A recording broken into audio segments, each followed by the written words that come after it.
পাখি যখন সকালবেলায় আকাশে উড়ে যাচ্ছে, সে শুধু নিজের খাবার জন্য উড়ে যাচ্ছে, আর ওর দ্বিতীয় কোনো কাজ নাই। কিন্তু আপনি সকালবেলায় উঠে যখন ব্রাশ করছেন, পায়খানা করছেন, চা খাচ্ছেন, ভাত খাচ্ছেন, মুড়ি খাচ্ছেন, জামা প্যান্ট পরছেন, গাড়ি কিনছেন, বাড়ি করছেন, সব যা কিছু নিজের জন্য করছেন, এগুলো সব যে ক্রিয়া। কর্ম কোনটা? কর্ম হচ্ছে সেটা যেটা আপনার নিজের প্রয়োজনের বাদ দিয়ে অন্যের জন্য কিছু করছে, সেটা বলা হয় কর্ম। সকালবেলায় উঠলেন, খেলেন, দিলেন, ক্রিয়াগুলো সব হয়ে গেল, এরপর গাড়িতে নিয়ে বেরিয়ে গেলেন। কেউ মাস্টারি করছে, কেউ দোকান করছে, কেউ ব্যবসা করছে, এবারে পরের জন্য কিছু করছে, এগুলো বলা হয় কর্ম। আমরা নেটওয়ার্কাররা করতে গিয়ে কিন্তু কর্ম করছি। কর্মটা কাজের জন্য করা হয়, অপরের জন্য। অপরের ভালো হলে তবে আমার ভালো হবে। আমাদের কর্মটা কিভাবে হয় এবারে দেখুন।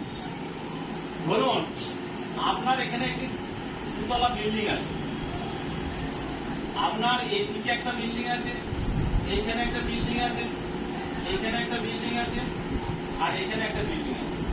এই চারটে বিল্ডিং এর মাঝখানটাতে আপনার বাড়িটি রয়েছে। কর্মটা কিভাবে সম্পন্ন হচ্ছে আমাদের নেটওয়ার্কারদের দেখুন। এবারে এই চারটেই কিন্তু দুতলা বাড়ি, মাঝখানে আপনি 5 নম্বরের ব্যক্তিটি রয়েছে। এবার প্রত্যেকটা দুতলার উপরে একটা করে নীল রঙের জিনিস রয়েছে, সেটা হচ্ছে জলের ট্যাঙ্ক। প্রত্যেকের বাড়িতে জলের ট্যাঙ্ক রয়েছে, আপনার বাড়িতেও রয়েছে।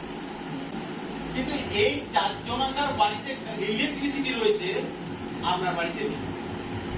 আপনি বাথরুমে স্নান করতে ঢুকেছেন,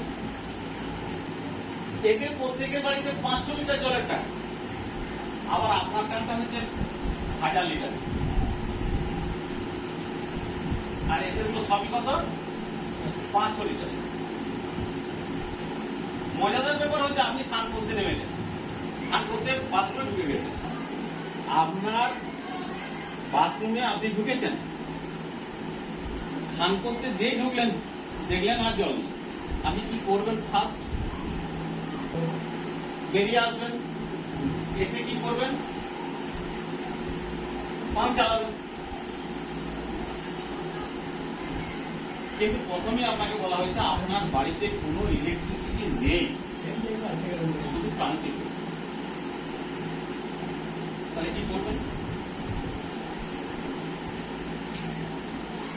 আমরা নেটওয়ার্ক, আমাদেরকে সাধারণভাবে চিন্তা ভাবনা করলে আমরা বড় হতে পারবো। কোন নেটওয়ার্কার সাধারণ চিন্তা করে না। নেটওয়ার্কারদের থিঙ্কিং বিশ্বকাপানো থিঙ্কিং, হ্যাঁ না?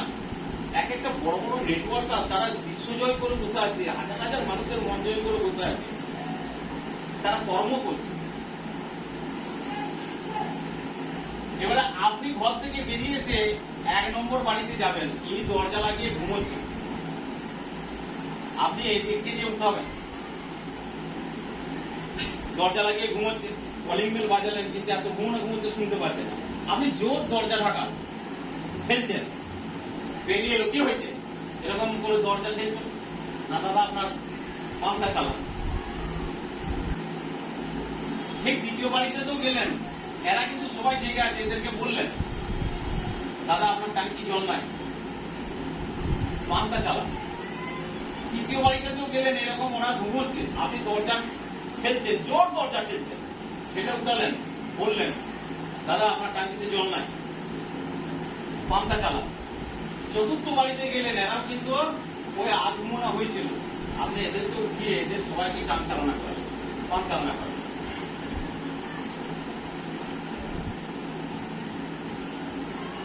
এদের প্রত্যেকটা বাড়ির ওভারফ্লো পাইপগুলো আপনার ট্যাঙ্কির সঙ্গে যোগ করা আছে।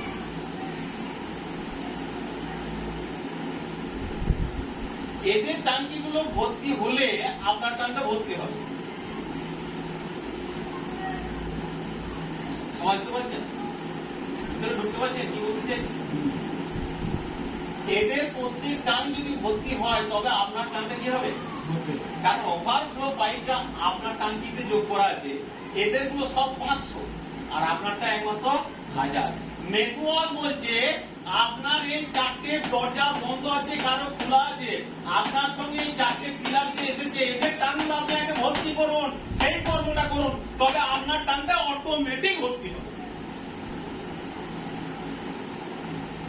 আমাদের কাজই হচ্ছে কি, আমার ডাউনে যে এসেছে তার জলের টানটা যদি আমি ভর্তি করে দিতে পারি, কারণ তার চাহিদাটাও কম 500, কিন্তু এর ওভারফ্লোটা হতে হতে আমার 1000টা ভর্তি হয়ে যাবে, কারণ আমার চাহিদাটাও বেশি। এটা গড ব্লেসিং কাজ করছে এখানে, কারণ ওকে ওভারফ্লো করালে অটোমেটিক আপনারটা। কেউ কেউ মনে করে সম্পদ স্যার কারো শত্রু হয়ে গেছে, না। সম্পদ স্যার কারোর সঙ্গে যদি কটু ব্যবহার করে, সম্পদ স্যার যদি কারো দরজায় বিশাল ধাক্কা নাড়ে, সম্পদ স্যার যদি কাউকে দরজা ঠেলে ভেঙেও দেয়, সম্পদ স্যারের একটাই কাজ, ওই দেখুন কাদা একটা মেঘ উঠেছে, ওই মেঘটার কারণে এই মুহূর্তে কারেন্ট চলে যেতে পারে, বজ্রাঘাত করতে পারে, ঘরে খুঁটি পড়ে যেতে পারে, আপনার ঘরের কিটাও হবে না, জলটা থাকবে না। এই কর্মটা আমাকে করতে হবে, আমি লোকের কর্মটা, লোকের ভালোটা করছি বলে ভগবান আমাকে ব্লেসিং হিসাবে আমাকে কি করছে। আমরা কি ভাবছি আমার পেমেন্টটা কেন হচ্ছে না, আমার পেমেন্টটা কি করা হবে। আমি প্রত্যেককে বলার চেষ্টা করি আমি কারো শত্রু নয়, কারণ আমার দায়িত্বই আছে আপনার টানটাকে ভর্তি করা। কেউ কেউ ভাবছে আমাকে কটু কথা বলছে মানে আমার সর্বনাশ করে দিল, আমার বিরাট ক্ষতি হয়ে গেল, সম্পদ স্যার বাজে লোক, না। সম্পদ স্যার দায়িত্বই নিয়েছে আপনার টানটাকে ভর্তি করা, না হলে তো সম্পদ স্যারের টানটা ভর্তি হবে না। ওই জন্য আপনি ঘুমোচ্ছেন, আমাকে দরজা একটু ফেলতে হতেই পারে। সমীর ভাই ভাবতে পারে যে সম্পদ স্যার আমার বিরাট আমাকে চটচট করে বলে, না।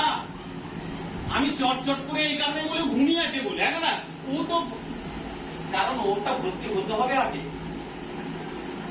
তাই নেটওয়ার্ক যারা আমরা করতে এসেছি আমাদেরকে ভাবতে হবে কি, যে পরের টানটা কি করে ভর্তি হয়, তাকে ঘর থেকে জানিয়ে দেওয়া। কারণ এদের তো দেখুন সবাইকার 500, আপনারটা কি 1000, অটোমেটিক এদের 500 বলে আপনার 1000টা ভর্তি হয়ে যাবে। এই চারটে ঘর কেনা দেখানো না, আমাদের বিজনেসটা পিলার হচ্ছে চারটে। আপনি যদি সারা লাইফে চারটে লোকের ঘরে 500 লিটার টানটা ভর্তি করতে পারেন,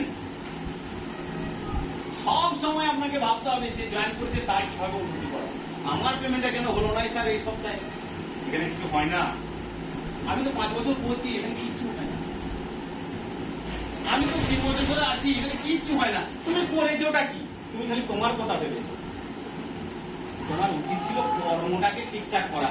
তাই এখানে কি বলা হচ্ছে, ঠিক আছে আপনি কর্ম করুন লোকের টানগুলো ভর্তি করার জন্য, অটোমেটিক ব্লেসিং হিসেবে আপনার নিজের টানটা ভর্তি হবে। এটা আশীর্বাদ, ভগবানের আশীর্বাদ।